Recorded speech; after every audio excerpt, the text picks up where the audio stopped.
Ils sont venus nombreux pour se coordonner sur la meilleure façon de répondre au MEDEF. Artistes et techniciens du spectacle, hommes et femmes, ce régime d'intermittence est ce qui leur permet de vivre, parfois d'ailleurs dans la précarité. Pas question pour eux de se voir comme des privilégiés.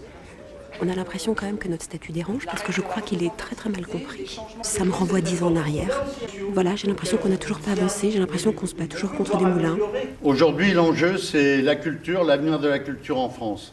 Il faut qu'on réponde au MEDEF autrement que simplement sur des combats de chiffres. Donc aujourd'hui, nous, on continue. Supprimer le régime de l'intermittence défini dans les annexes 8 et 10 de l'assurance chômage sans contrepartie, cette proposition du MEDEF est perçue comme une provocation et une mesure lourde de conséquences.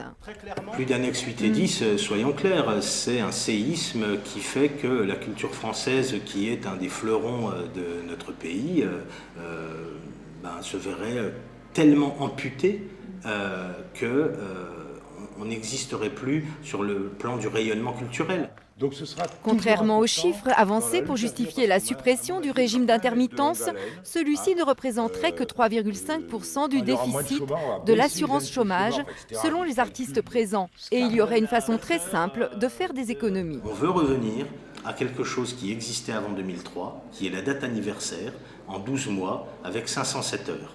C'est-à-dire que ça correspond, là pour le coup, aux réalités du terrain, à ce qu'on vit au quotidien. Cette assemblée générale marquait le début d'une mobilisation qui pourrait aller en s'amplifiant dans les semaines à venir. Un appel à des actions créatives a été lancé. On va y aller ?